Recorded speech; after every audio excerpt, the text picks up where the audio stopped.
Morning, everyone. Good Tov. Good to see Bulakia brothers, of course, and the Nachala of their dear father, Mr. John Bulakia, Leva Shalom. We miss very much. It was a regular every single day at the Minyan. I always announced whenever there was a Minyan, announced Minyan in the back corner, if you remember. Today's Pesach Sheni. And what was Pesach Sheni about?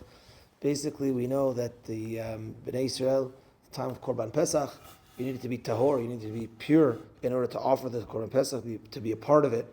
And one of the ways of impurity, the main way, was being in touch with a dead body, going to a funeral, being in the same home. Even if that dead body was, family member, people tried avoiding maybe before Pesach, because after you become tameh, you need 7 days of purification before you're actually pure.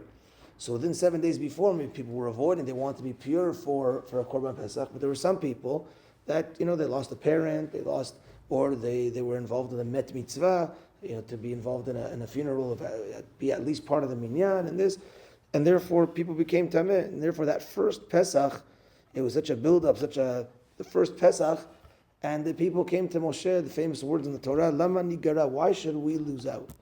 And they came to Moshe. Sometimes people would feel, okay, nice, I'm off the hook, I don't need to do it. But they came forward and said, why should we lose out? And therefore, Moshe said, you know what, you have a good thing over here is going on. And Hashem told Moshe, you know what, these people initiated the Pesach Sheni, and therefore we're going to give them a second chance. And therefore, today's day is about second chances, and is about when you want to initiate more good, Hashem will help you with that. Hashem will give you that opportunity. And therefore, on today, the 14th of Iyar, 1 month after the 14th of Nisan, so the 14th of Nisan, that's when they slaughtered the animal of the Korban Pesach, and they ate it at night. But here on the 14th, what happens back in the day was the animal was slaughtered and eaten on the 14th. You were allowed to have chametz around. It was not a holiday. You were allowed to drive, whatever it was. You allowed to do other melacha. It was just basically having a seder. And it would be you have the Korban Pesach, you have matzah, you have maror, and you have basically the seder. Everything else was allowed, and they would have the seder to be part of the mitzvah. Today, we unfortunately don't have the Beit HaMikdash. The minhag is to have matzah, because matzah is also, we use the matzah for afikoman as a zecher for the Korban Pesach, and Sfaradim, the bracha of matzah is mezonot.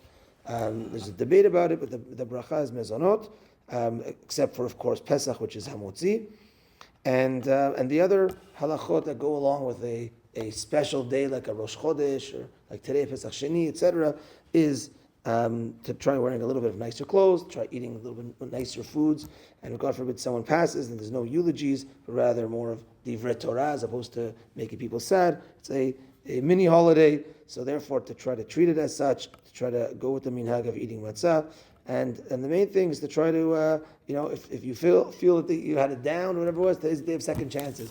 Or if you want more, you realize that Hashem is there to be there as our Father, to give us more. So let's try to ask Hashem for that adding and that more in the right way, and Hashem will grant us that. B'ezrat Hashem. Mincha tonight at 6:45.